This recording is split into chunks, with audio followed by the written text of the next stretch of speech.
Welcome back to Module 1, Video 3 for AI in Action, with use cases from small to large newsrooms.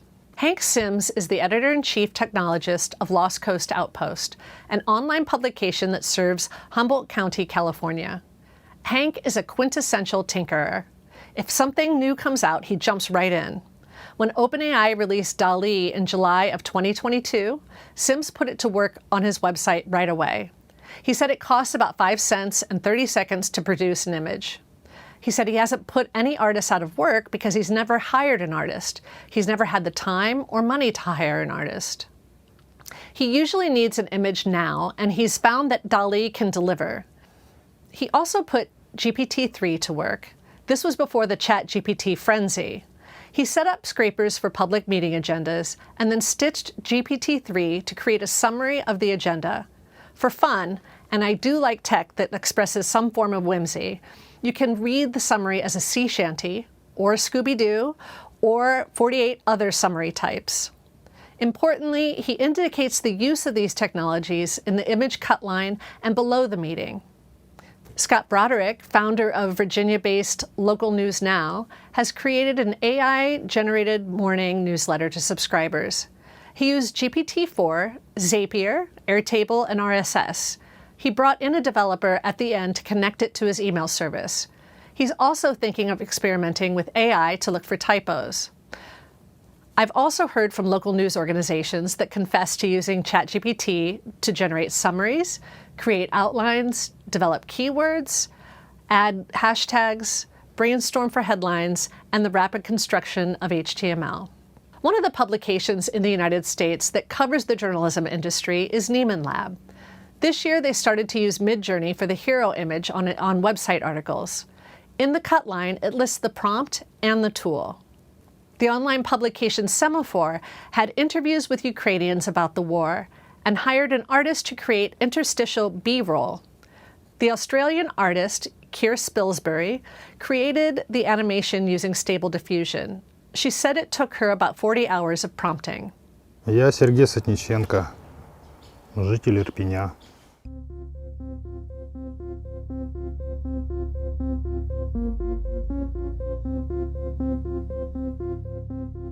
Здесь как раз конкретно, здесь была серая зона, это была нейтральная полоса.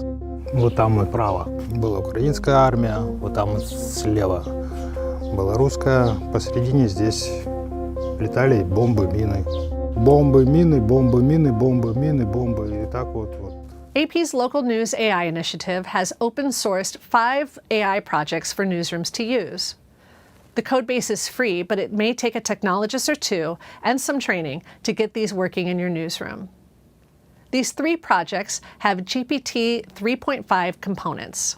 For Michigan Radio, Search Minutes takes online videos of public meetings and transcribes them with keyword alerts.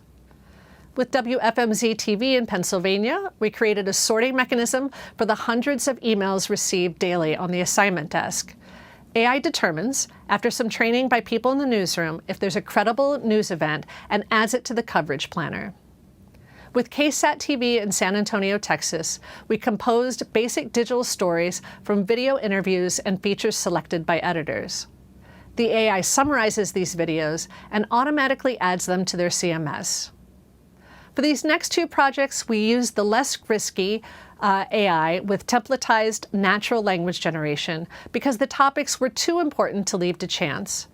El Vocero in Puerto Rico has automated hurricane warnings, and they go from English to Spanish language. For Brainerd Dispatch in Minnesota, we automated police incident briefs. Police incident briefs and weather reports are popular offerings to audiences, but they can really drag down a reporter's time. It's important to note that none of the examples mentioned here include publishing a reported story. These are automations in newsrooms that are meant to free up time for journalists so they can work on more substantive reporting.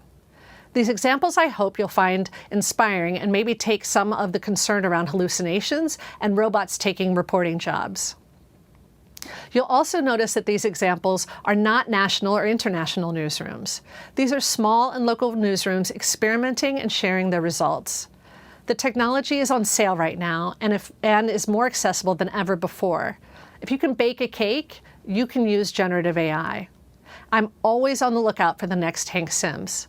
Please share your experiments in the forums.